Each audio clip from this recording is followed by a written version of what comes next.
राज्यातील विविध rickshaw taxi संघटनांच्या प्रतिनिधींची बैठक झाली आणि त्या बैठकीमध्ये सर्व संघटनांनी सकारात्मक प्रतिसाद देऊन आम्हाला विनंती केली होती की मराठी भाषा सक्ती जे तुम्ही करताय त्याबद्दल आमचं दुमत नाही, कारण महाराष्ट्रामध्ये जर राहायचं असेल, महाराष्ट्रामध्ये जर व्यवसाय करायचा असेल तर मराठी आलं पाहिजे. आणि जे रिक्षा चालक, टॅक्सी चालक आहे, इव्हन आम्ही ओला, उबेर, रॅपिडो किंवा बाईक टॅक्सीला सुद्धा ॲग्रिगेटर पॉलिसीमध्ये घेत असताना आम्ही मराठी, जुजबी मराठी जे आहे ते कंपल्सरी करायचं किंवा अनिवार्य करायचा निर्णय आम्ही ऑलरेडी घेतलेला आहे. परंतु रिक्षा टॅक्सी चालकांसाठीचा जो निर्णय होता आणि त्या संदर्भात जी कालची बैठक होती त्या बैठकीमध्ये सगळ्यांनी मागणी केली होती. मी नेहमी असंच म्हणत आलो आहे की महाराष्ट्र हा रोजगार निर्मिती करणारा राज्य आहे आणि आम्ही देशामध्ये एक नंबर रोजगार निर्मिती करणारं राज्य कसं होईल यासाठी प्रयत्न करतोय आणि माननीय मुख्यमंत्री आणि दोन्ही उपमुख्यमंत्री त्यासाठी फारच आग्रही असतात आणि आजही आमची तीच भूमिका आहे. पण शेवटी मराठीचं काय, मराठी तर आली पाहिजे, मराठी बोलली गेले पाहिजे. रिक्षा संघटनांनी, टॅक्सी संघटनांनी किंवा इतर काही सामाजिक संघटनांनी मागणी केली आहे, ठीक आहे, त्यांच्याकडे तो पर्याय उपलब्ध होता म्हणून त्यांनी त्या ठिकाणी मागणी केलेली आहे, कारण त्या संघटनेचे ते प्रतिनिधी आहे. परंतु आमच्याकडे जी माहिती मिळाली त्या माहितीच्या अनुषंगानं 2019ला जे परिपत्रक आम्ही काढलं होतं आणि त्या अनुषंगानं 2020 साली मराठी भाषा शिकण्यासंदर्भात एक राज्य शासनाच्या माध्यमातून एक पुस्तिका पण काढली होती. म्हणजे ऑटो रिक्षा चालक जे आहेत, टॅक्सी चालकांसाठी मराठी याच्या संदर्भात 2020चं हे पुस्तक आहे. परंतु 2019ला नियमावली आली. त्यामध्ये फक्त एक टेक्निकल अशी गोष्ट होती की जे बॅच असतात ते बॅच त्रिकोणी असतात आणि त्रिकोणी असल्या कारणानं बोलताना, बसताना किंवा वागताना वगैरे ते टोक खाली लागायचं रिक्षा चालकांना, टॅक्सी चालकांना. म्हणून त्यांनी मागणी केली होती की शेवटी ते लागत असल्या कारणानं मग पॉलिसी मध्ये असा निर्णय करण्यात आला की बाबा टॅक्सी चालकांना आणि रिक्षा चालकांना मराठी भाषेच्या जी अनिवार्यता आहे त्यामध्ये घ्यावं का, आणि ते संभ्रम होता.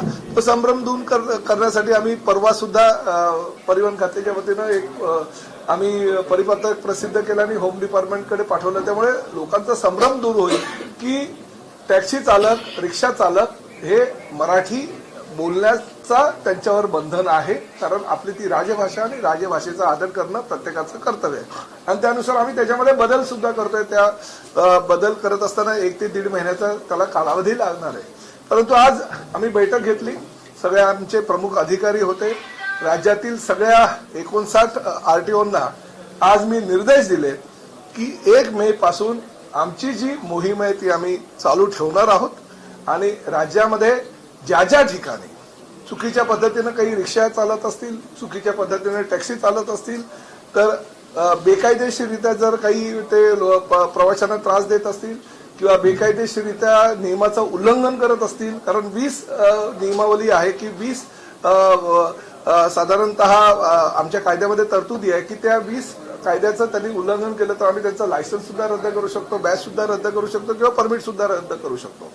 परंतु ह्या सगळ्या कायदेशीर जी प्रक्रिया आहे ती प्रक्रिया पूर्ण करत असताना कालच्या संघटनांनी जी मागणी केली आहे मराठी भाषेसाठी आम्ही कारवाई करणार नाही, परंतु आमची मोहीम जी आहे ती आम्ही चालू ठेवणार. 1 मे ते 15 ऑगस्ट पूर्णपणे राज्यातील सर्व आरटीओ त्यांनी एक समिती निर्माण करायची आणि त्या समितीच्या माध्यमातून पुन्हा कुणाला कायद्याचं बंधन पाळत नाही आणि कोण कोण मराठी भाषा बोलत नाही. म्हणजे उदाहरण जर द्यायचं झालं तर आमचं मीरा भाईंदर उपप्रादेशिक परिवहन कार्यालयानं आम्हाला एक अहवाल आज दिलेला आहे. त्या अहवालामध्ये त्यांनी आम्हाला काय काय तपासणी केली, कशा पद्धतीनं तपासणी केली, तपासणी केल्यानंतर त्यांच्या निदर्शनास काय आलेलं आहे तर त्याची माहिती दिली आणि त्या माहितीच्या आधारे म्हणजे ही आम्ही मीरा भाईंदरला तपासणीची मोहीम चालू केली होती की आमचे सहकारी आमदार नरेंद्र मेहता यांनी एक पत्र दिलं होतं 2 फेब्रुवारी रोजी, 2 मार्च रोजी, आणि त्या पत्राच्या आधारे आम्ही ही चौकशी चालू केली आणि ती जी चौकशी आहे त्या चौकशीमध्ये आमच्या वायू पथकाने तपासणी केलेल्या एकूण ऑटो रिक्षा होत्या 3443. तपासणी दरम्यान मराठी भाषेचे ज्ञान सिद्ध न करू शकणारे ऑटो रिक्षा चालक होते 565. आता कागदपत्राची वैधता संपुष्टात आलेल्या ई चलन प्रणालीद्वारे आम्ही दंड आकारणी केलेली, म्हणजे कारवाई आमची याच्यामध्ये चालूच होती आणि कारवाईमध्ये आम्ही जवळजवळ 87,000 रुपयाचा त्यांच्याकडनं दंड वसूल केलेला आहे. परंतु आता 1 मे ते 15 ऑगस्ट चुकीच्या पद्धतीनं कोणी जर गाड्या चालवत असतील, नियमाचा भंग करत असतील तर त्यांचं आम्ही कारवाई करणार. जर बेकायदेशीरित्या ते वाहतूक करत असतील, वाहतूक परिवहन सेवेच्या नियमाला बगल देऊन ते सर्वसामान्य जनतेला फसवत असतील, त्रास देत असतील तर त्यांचं लायसन्स रद्द करण्याचा अधिकार परिवहन विभागाला आहे आणि परिवहन विभाग ते लायसन्स रद्द करेल. फक्त काल ज्या आमच्या सगळ्या लोकांनी मागणी केलेली आहे की मराठी भाषेचा आम्हाला आदर आहे, मराठी भाषा आम्ही शिकायला तयार आहोत, तर त्यांना आम्ही असं सांगितलेलं आहे सगळ्या आरटीओंना की मराठी भाषा शिकण्याची जर कोणाची तयारी असेल तर तुम्ही शिकायला सुद्धा त्यांना आरटीओ कार्यालयामध्ये जागा उपलब्ध करून द्या, त्यांना शिकवा. काही पुस्तिका त्यांना हवी असेल तर ती पुस्तिका द्या आणि प्रत्येक आरटीओने एक कमिटी तयार केली आणि त्या कमिटीच्या माध्यमातून ही 1 तारखेपासूनची जी मोहीम आहे ती मोहीम आमची पुढे चालू राहणार आहे. मुदतवाढीच्या बाबतीत नाही, बघा कायदेशीर कारवाई तर आम्ही करणारच.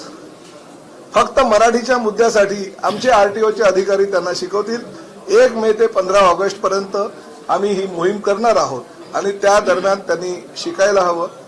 जर त्यांना काही मुदतवाढ हवी असेल तर त्या संदर्भात आम्ही निर्णय घेऊ. परंतु ह्या दरम्यान आमचे आरटीओचे अधिकारी सुद्धा कोकण मराठी साहित्य परिषद आणि मुंबई मराठी साहित्य संघ या 2 संस्थेच्या माध्यमातून आम्ही शिकवणार आणि त्या सगळ्या ड्रायव्हर आम्ही जेव्हा ड्राईव्ह घेतला आमच्या लोकांनी ते नलावडे त्यांना बोलवा ड्राईव्ह घेतला तर ड्राईव्ह घेतला असता जे 565 रिक्षा चालक होते त्यातील बहुतांश रिक्षा चालकांनी मराठी आम्ही शिकू आणि मराठी शिकायला आम्हाला जे जे काही करावं लागेल ते आम्ही करायची तयारी असं त्यांनी सांगितलं.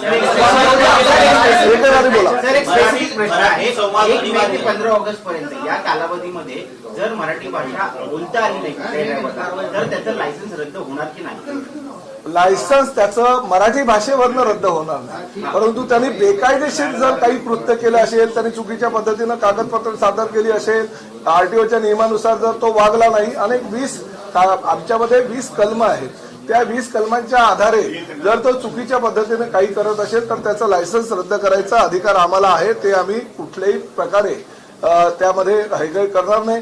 काल जी बैठक झाली त्या बैठकीमध्ये काही नेत्यांनी आम्हाला सांगितलं ना सरसकट ती मराठी भाषा ठीक आहे, परंतु बाकीचेही काही तुम्ही ज्या त्रुटी आहेत त्या त्रुटीकडे तुम्ही बघू नका, तुम्ही कागदपत्राची पाहणी करू नका, तुम्ही आता डोळे झाक करा. हे होणार नाही.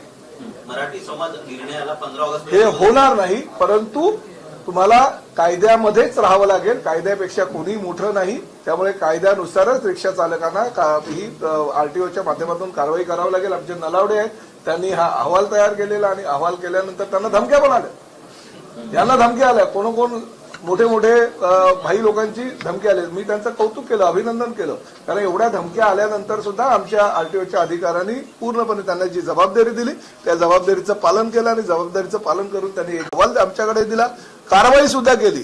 जे बेकायदेशीर काही कृत्य केलं त्यांच्यावर कारवाई सुद्धा केली, 87,000 दंड सुद्धा वसूल केला आणि 565 अमराठी रिक्षा चालकांचा जबाब घेतला. आज आम्ही असं ठरवलेलं आहे, आमचे गायकवाड साहेबांच्या अध्यक्षतेखाली एक समिती आमच्या नार्वेकर साहेबांनी बनवलेली आहे. ह्या पूर्ण जी आमची आता मोहीम आहे 1 मे ते 15 ऑगस्ट पर्यंत, त्या मोहिमेचं नेतृत्व पूर्ण आमचे गायकवाड साहेब करणार आहे. त्यांच्या अंडर आम्ही 4 अधिकारी अजून दिलेले आहेत. दररोज दर आठवड्याला ज्या ज्या पद्धतीनं ही तपासणी मोहीम आमची चालू होईल त्या तपासणी मोहिमेचा अहवाल त्यांच्याकडे येईल. चुकीचे जे घडत असेल त्याच्यावर कारवाई करण्याचे निर्देश त्यांच्या माध्यमातून आमच्या आरटीओला दिले जातील आणि त्या माध्यमातून कारवाई आमची कुठल्याही प्रकारे थांबणार नाही.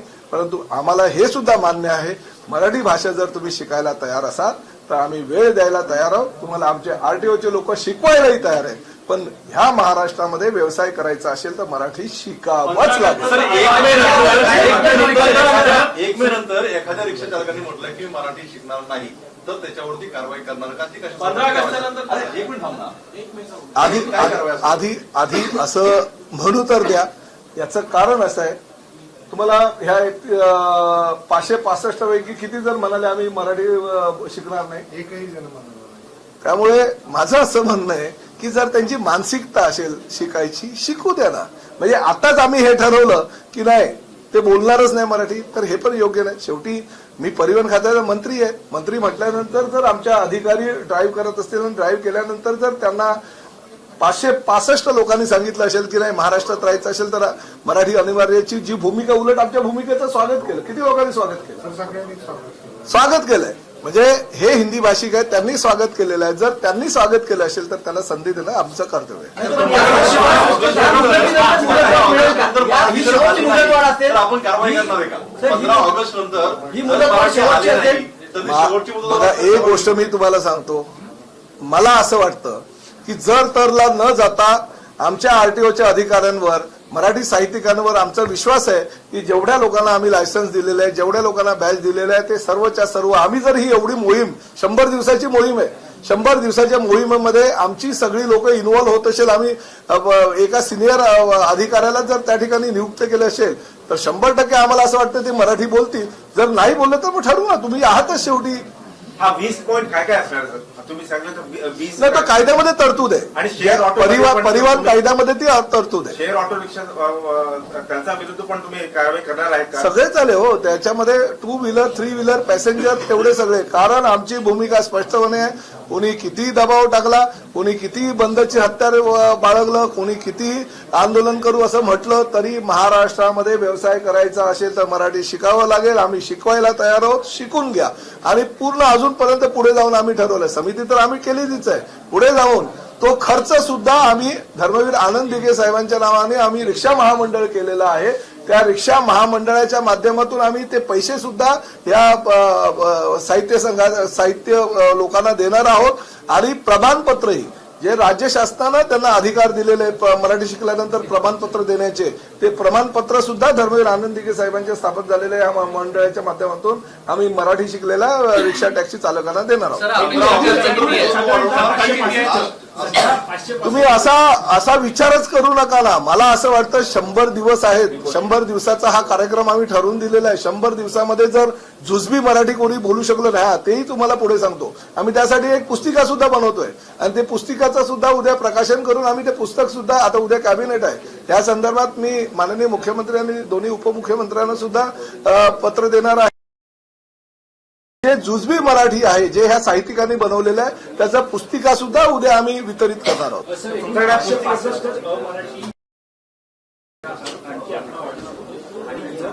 म्हणजे वाढू शकतो ना. ह्या फक्त ड्राईव्ह जो घेतलाय 3,443 मधनं ड्राईव्ह तो घेतलेला आहे. रिक्षा चालक अजून जास्त असू शकतात. आणि इथे फक्त मीरा भाईंदर रिक्षा चालक आहे, कारण टॅक्सी तिकडे जात नाही, म्हणून रिक्षा चालकांचाच घेतलेला आहे. आणि त्यांची शिकवणी ही दिवस कशी असणार आहे? कारण 1 मे ते 15 ऑगस्ट हा कालावधी असणार त्यामुळे. हा, शिकवणी आम्ही पुस्तिका देऊ. जुजबी मराठीची पुस्तिका आम्ही आता ते उद्या तुम्हालाही ती पुस्तिका आम्ही देऊ. आमच्या प्रत्येक बघा, हे जे पुस्तक आहे मोठं, ते सुद्धा आम्ही ई पुस्तिकेच्या माध्यमातून एक व्हॉट्सअप क्रमांक त्यांचा जो असेल त्या व्हॉट्सअपवर ही ई पुस्तिका सुद्धा मोठं पुस्तक देऊ. म्हणजे जर प्रत्येकाला कोणाला असं वाटेल की नाही आम्हाला मराठी जरा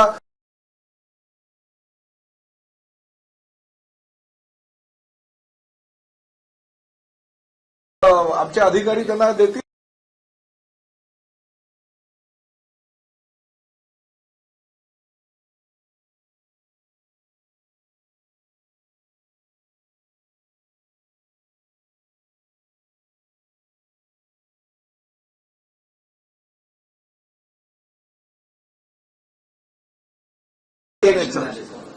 ते मला कल्पना नाही. 4 मेला सर संपादक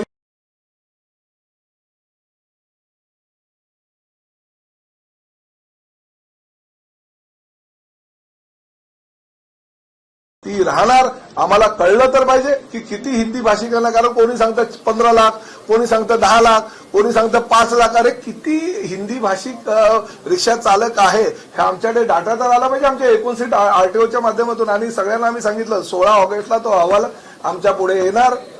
गायकवाड साहेब त्याचे प्रमुख म्हणून आम्ही इन्चार्ज नेमलेले आहे. त्यांच्याकडे अहवाल आल्यानंतर आम्ही तेव्हा तपासणी करणार की आता बाबा किती लोक हिंदी भाषिक मराठी शिकलेले आहेत, किती शिकलेले नाही, आणि त्यावेळेस आम्ही तो निर्णय घेऊ. 4 मे रोजी संपाचा इशारा दिलेला आहे जे अमराठी चालक आहेत. नाही बघा, आम्ही कोणालाही संप विपाला भीक घालत नाही. आम्ही कारवाईची रेग्युलर आहे ती करणार 1 मे पासून, आणि 15 ऑगस्ट पर्यंत शिकावं तुम्ही म्हणून आम्ही प्रयत्नही करणार. साहेब पण याच्यामध्ये संप जो आहे तो मराठीच्या भाषेवरून आहे, त्यामुळे तुम्ही मराठीच्या भाषेवरून कारवाई करणार आहात का उरलेलं? माझं तेच म्हणणं आहे ना की आम्हाला जर त्यांनी काल आलेत, पहिलं तर असं तुम्ही जो संप म्हणताय त्यांनी कालच माझ्यासमोर भूमिका स्पष्ट केली आमच्या शशांक रावांनी की संप वगैरे मी करणार नाही. तुम्हाला जर आम्हाला शिकवायची संधी उपलब्ध करून देत असाल तर आम्हाला कुणाचाही म्हणजे संपाला आमचा पाठिंबा नसणार आहे. आणि काल त्यांनी बैठक घेऊन तसं जाहीर केलं आणि तसं परिपत्रकही काढलं. आणि जे नेते मंडळी काल आले होते ते सकारात्मक होते, कुणी मराठीला काल विरोध केलेला नाही. त्यामुळे जर विरोध होत नसेल आणि लोक जर मराठी शिकायची असेल, त्यांना मराठीचा प्रचार आणि प्रसार होत असेल, आणि परिवहन मंत्र्यांच्या भूमिकेचं त्यांनी स्वागत केलंय, राज्य शासनाचं स्वागत केलेलं आहे. असं जर तुम्ही स्वागत केलेलं असताना त्यांना संधी देणं ही महाराष्ट्राची संस्कृती आणि परंपरा आहे. आणि संधी फक्त आम्ही देत नाही, तुम्हाला शिकवतोय, त्यासाठी येणारा खर्च आम्ही करतोय. एवढं सगळं केल्यानंतर जर 16 ऑगस्टला तुम्हाला मराठी नाही आलं तर मग आम्हाला आमचे बाकीचे जे परिवहन खात्याअंतर्गत जे काही निकष आहे त्या निकषाचं पालन करावं. नॉमिनल आहे ते नॉमिनल आहे, काय 5-10 हजार 20,000 असेल. 16 ऑगस्ट पासून कारवाईचे काय निकष, काय तरतुदी आहेत ते आम्ही सगळं जर आताच तुम्हाला सांगितलं तर पुढे काय, मग तुम्हाला बातमी कशी मिळेल 16 तारखेला? मराठीचा घ्यायचा मुद्दा होता तो 15 ऑगस्टपर्यंत त्यांना शिकवणीसाठी मात्र भविष्यामध्ये हाच नियम ओला वगैरे असतील किंवा प्रायव्हेट सगळे आम्ही इव्हन ऍग्रिगेटर पॉलिसीमध्ये सुद्धा ओला, उबेर, रॅपिडो आणि बाईक टॅक्सी यांच्यामध्ये सुद्धा मराठी भाषा अनिवार्य करण्याचे आम्ही ऍग्रिगेटर पॉलिसीमध्ये लॉ अँड ज्युडिशियल डिपार्टमेंटला सुद्धा आमचं नोट गेलेली आहे. आणि जुजबी मराठीचं ज्ञान असणं आवश्यक आहे अशी भूमिका ओला, उबेर, रॅपिडोच्या बाबतीत सुद्धा आम्ही घेतली. नाही, ते ऍग्रिगेटर पॉलिसीमधनं अजूनपर्यंत त्याचं ही आता 15-20 दिवसात होईल, म्हणजे मे महिन्यामध्ये होईल. तात्पुरतं ऍप धारकांना म्हणजे कंपन्यांना तुम्ही आरटीए अप्रूव्ड रेट डिस्प्ले करायला सांगितले होते. त्याची त्यांनी मला वाटतं पुणे आरटीओने 28 तारखेपर्यंत म्हणजे आजपर्यंतची मुदत दिली होती. तर ते कधीपर्यंत होणार आहे सर? फेअर रिफ्लेक्शन ऍप वरती जे आरटीए अप्रूव्ड रेट आहे होईल. त्यांच्याशी चर्चा झालेली आहे, त्याच्यासोबत एक कॉमन बैठक पण घेतलेली आहे आमच्या स्तरावरून. ओके. आणि त्यावेळेस त्यांनी मान्य केलेले आहे. तर त्या अनुषंगाने आम्ही सूचना लवकरच दिली. पण सर ह्याला बरेच महिने झाले, ते अजूनही नाही होत आहे. आज त्यांचं आंदोलनही आहे कदाचित. बरोबर आहे, त्या स्टेक होल्डरशी देखील आम्ही चर्चा केलेली आहे, ज्यांनी आंदोलन केले. आणि त्यावेळेस असं ठरलं होतं की त्यांचा विरोध हे बंद करायला नाहीये, त्यांचा विरोध फक्त दराच्या बद्दल होते. हो बरोबर आहे. त्यामुळे त्यांचे जे लीडर आहेत ते प्लस हे जे बाकीचे स्टेक होल्डर आहेत रॅपिडोवाले यांचे बरोबर आम्ही जॉईंट मिटिंग घेतलेली आहे आणि त्यांच्याशी चर्चा केली. त्यांनी प्रायमा फेसी त्याला मान्यता दिलेली आहे.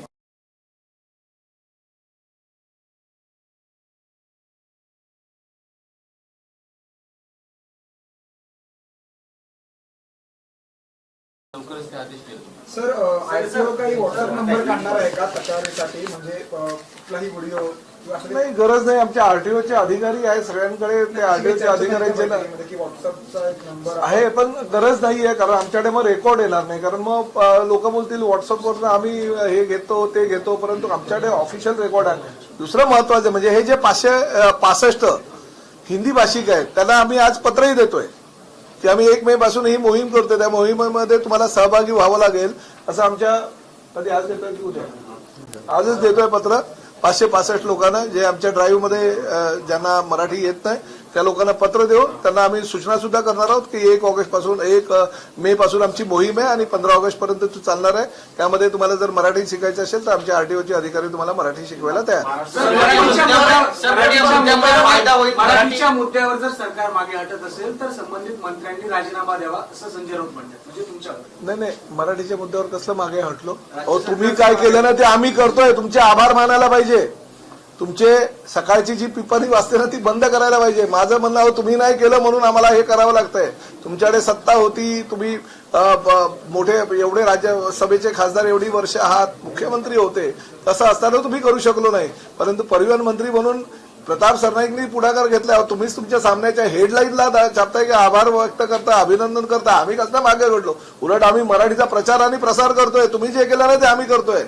कौतुक करा आमचं, म्हणून आम्ही मराठी जिवंत ठेवतोय. संघटनेच्या पाठीमागे चप्पल जाऊन का नाही गेले? त्यांनी मुळातच विरोधच का केला? आता त्यांच्यामध्ये आणि माझ्यामध्ये फरक आहे ना.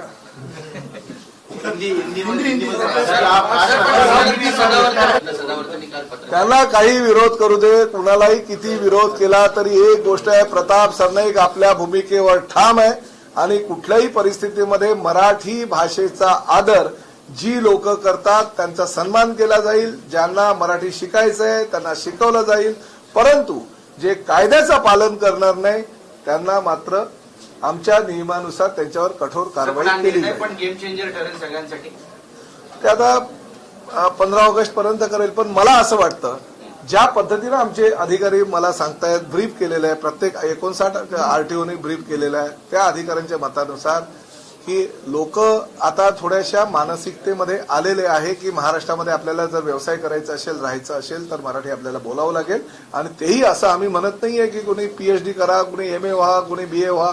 आम्ही असंच म्हणालो की प्रवाशांशी संवाद साधत असताना ते जे काय बोलले ते तुम्हाला समजलं पाहिजे. तुम्ही जे काय बोललात ते प्रवाशाला समजलं पाहिजे. एवढं जर मराठी जुजबी तुम्हाला येत नसेल तर तुम्हाला महाराष्ट्रामध्ये व्यवसाय करण्याचा अधिकार नाही.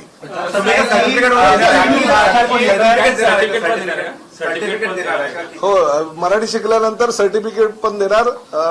मुंबई मराठी साहित्य संघाच्या वतीनं राज्य शासनाचं मान्यता प्राप्त सर्टिफिकेट त्यांना देणार आणि परत लायसन्स रिन्यू करत असताना ते सर्टिफिकेट सुद्धा बंधनकारक करणार. सर, हिंदी में जानना चाहेंगे जो मराठी भाषा को लेकर कई दिनों से राजनीति चल रही है, उस पर किस तरह की? सबसे पहले तो मैं यही कहना चाहता हूं कि मराठी भाषा के ऊपर कोई राजनीति नहीं है. मराठी भाषा का इतिहास बहुत पुराना है. 2300 साल से भी अधिक ये इतिहास है और मराठी भाषा के ऊपर प्यार दुनिया में है. हमारा मुंबई शहर है, खासकर महाराष्ट्र है.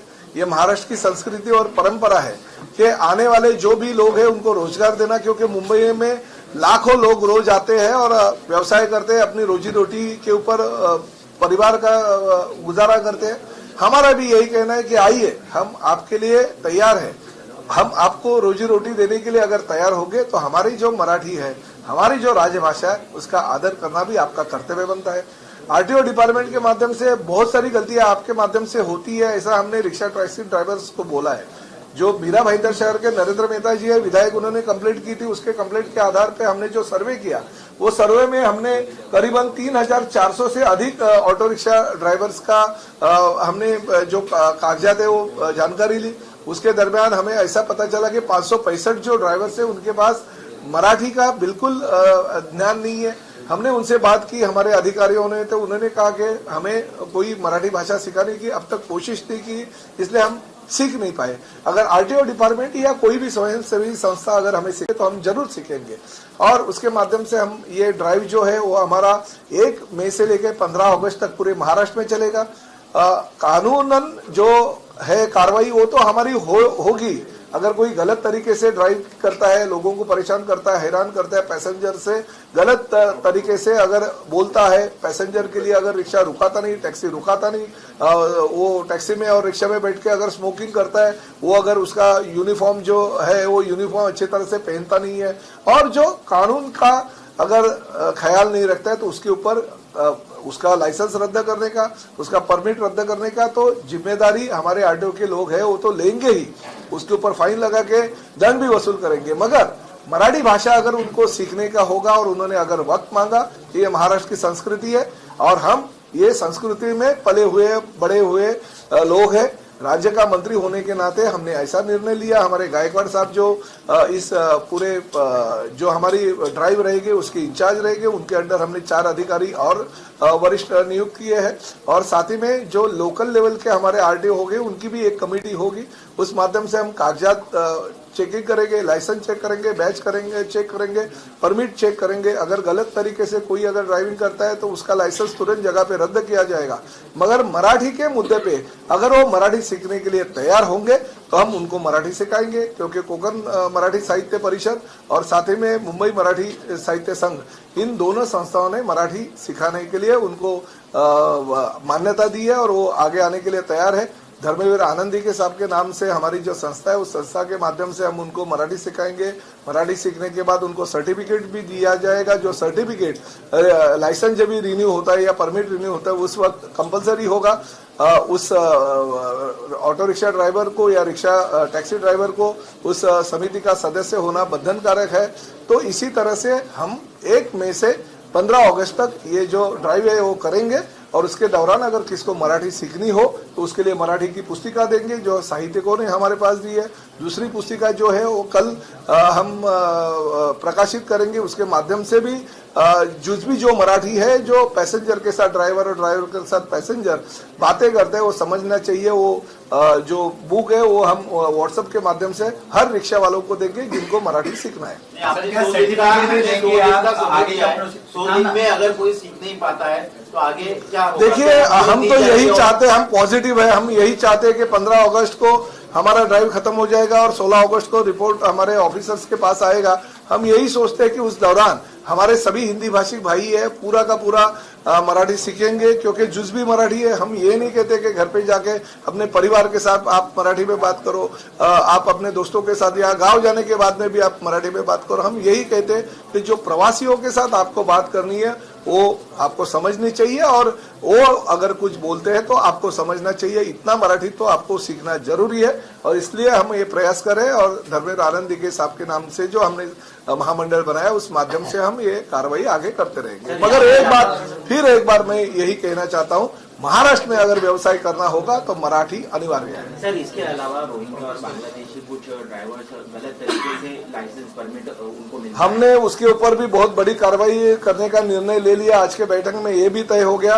कि इस तरह से हमारे पास जो कंप्लेंट्स आती है, अभी तो फिलहाल जो कंप्लेंट आई है उसमें 30 लोग जो है वो रोहिंग्या है, बांग्लादेशी है और अलग कोई किस्म के लोग हैं और उनको भी परमिट दिया गया, लाइसेंस दिया गया, ऐसी कंप्लेंट आई है। हमने ये तय किया है कि तहसीलदार और संबंधित कलेक्टर को हमारे जो टीसी साहब है वो खत भी लिखेंगे और पुलिस में भी वो एफआईआर दर्ज करेंगे। इन लोगों पर कुछ कार्रवाई हम हमारे पास पूरा का पूरा प्रूफ आने के बाद हम उनके ऊपर एफआईआर दर्ज करेंगे। रिपोर्ट आई है आपको मेरा भाईंदर से, उनमें हमें रिपोर्ट जो आई है वो तहसीलदार के हमारे ऑफिसर ने पूरा की पूरी छानबीन की है, मगर वो तहसीलदार से अभी तक उनके तहसीलदार के रिकॉर्ड पे पॉजिटिव दिख रहा है, मगर वो पॉजिटिव नहीं हो सकता है क्योंकि एक जगह पे 6 लोगों का नाम दिया है। एक बर्थ सर्टिफिकेट मैनेज करके बीएमसी से और 2-4 लोगों का नाम डाला है। ऐसे बहुत सारी कंप्लेंट्स हैं। तो ये 30 कंप्लेंट हमने निकाली, उसके ऊपर हमारा जो ऑफिसर्स है वो पूरी की पूरी महसूल खाते के लोगों से पूरी छानबीन करेगा और उसके ऊपर कार्रवाई करेगी। दूसरा हमने और ऐसा निर्णय लिया है साथ ही में इसके दौरान कि अगर ये कंप्लेंट बार बार आती है तो हम एआई टेक्नोलॉजी को लेके हुए नहीं, जिम्मेदारी अगर आरटीओ की है तो आरटीओ के अधिकारी महसूल खाते के लोगों के ऊपर बोलते हैं उन्होंने सर्टिफिकेट दिया इसलिए हमने दिया, फिर महसूल वाले बोलते हैं कि पुलिस ने दिया इसलिए हमने उनको दे दिया, फिर पुलिस बोलती है बीएमसी वाले ने सर्टिफिकेट दिया इसलिए हमने दिया। तो इसलिए हमने ये निर्णय लिया कि एआई टेक्नोलॉजी का वापर करते हुए एक इंसान को सिर्फ एक सर्टिफिकेट मिलना चाहिए जो ओरिजिनल होना चाहिए, उसके ऊपर भी हमने ये निर्णय लिया है। कई मामले सामने आ रहे हैं। आज ही आईसिस से जुड़ा एक सेल्फ रेडिकलाइजेशन का मुद्दा सामने आया है। खुद नरेंद्र मेहता, किरीट सोमैया सब पुलिस स्टेशन में वहां पर पहुंचे हुए हैं। आप वहां के विधायक भी हैं, क्यों ऐसे मामले आपके कॉन्स्टिट्यूंसी से सामने आ रहे हैं? नहीं, मेरे कॉन्स्टिट्यूंसी में नहीं बल्कि उनकी ही कॉन्स्टिट्यूंसी है। ये जो घटना घटी है ये भी हमारे मेहता जी, देखिए ये बातें सब उनको बहुत सारी पता चलती है क्योंकि उनका भी बैकग्राउंड वैसा ही है और उस बैकग्राउंड की वजह से उनके ऊपर अगर 28 केसेस हो गए तो ये क्रिमिनल बैकग्राउंड होने की वजह से उनको भी उसके बारे में बहुत सारी मालूमात होती है। कुछ जगह पे अगर नहीं होता रहेगा तो वो खुद जाके कुछ करवाने की कोशिश करते हैं। तो ये तो चलता रहता है उनका, वो जाते हैं और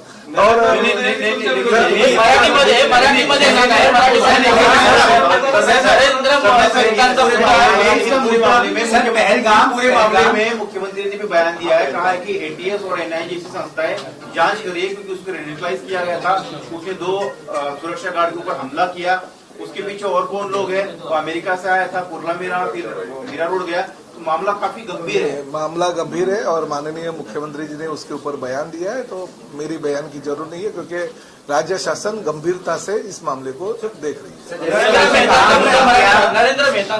नरेंद्र मेहता फार मोठे नेते आहेत। त्यांनी त्यांच्या ॲफिडेव्हिटमध्येच बलात्कार, खंडणी, वसुली आणि त्याचबरोबर जमीन हडपणे वगैरे अशा प्रकारच्या ब्लू फिल्मची विक्री, अँटी करप्शन वगैरे अशा प्रकारच्या अनेक 28 गुन्ह्यांची नोंद त्यांनी केली। 28 आहे की 30 आहेत मला कल्पना नाही, कदाचित 1-2 इकडे तिकडे होऊ शकते। त्यामुळे त्या बॅकग्राऊंड बद्दलची त्यांना पूर्ण माहिती आहे, कारण गेल्या 15-20 वर्षापासूनचे त्यांच्यावर एवढे गुन्हे असल्या कारणानं साहजिकच आहे की गुन्हेगारी प्रवृत्तीची लोक जी आहेत ते कुठल्या प्रकारे काय काय काम करतात त्यांना जास्त माहिती असेल। आणि मला असं वाटतं आता ते आमदार म्हणून झालेले गुन्हे दाखल करून घेण्यापेक्षा त्यांनी मला असं वाटतं पोलिसांना खरीखुरी माहिती देणं गरजेचं आहे।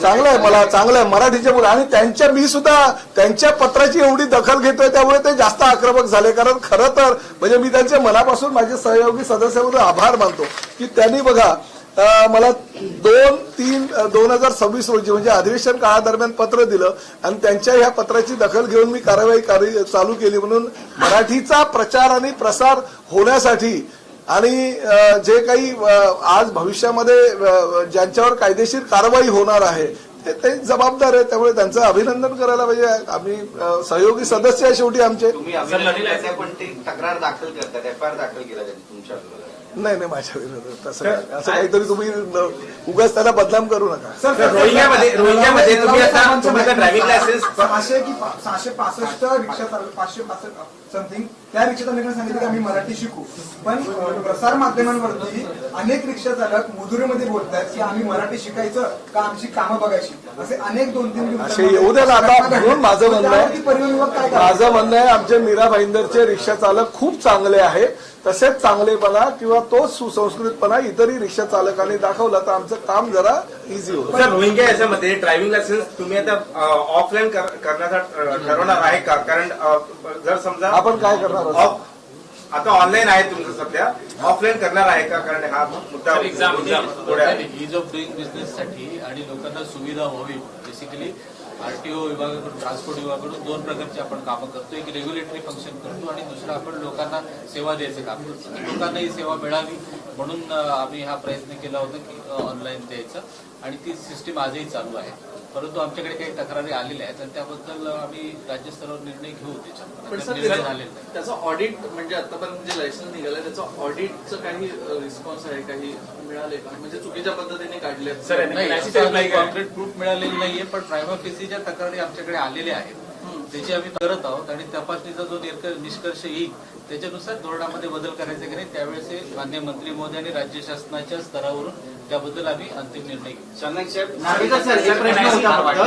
अशा प्रकरणांमध्ये स्टेशनच्या बाहेर भाडी नाकारले जातात ऑटो रिक्षा। मी काय सांगितलं, ज्या काही तक्रारी आहे भाडी नाकारणे, हात दाखवल्यावर सुद्धा रिक्षा उभं न करणे, रिक्षामध्ये बसून सिगारेट पिणे, युनिफॉर्म नसणे, जी लाईन आहे ती लाईन तोडणे आणि भाडे नाकारल्यानंतर प्रवाशांशी हुज्जत घालणे, असे काही प्रकार आमच्या आरटीओच्या निदर्शनास आलं की त्यांचा लायसन्स तात्काळ रद्द करण्याचे आदेश मी माझ्या अधिकाऱ्यांना दिलेले आहेत।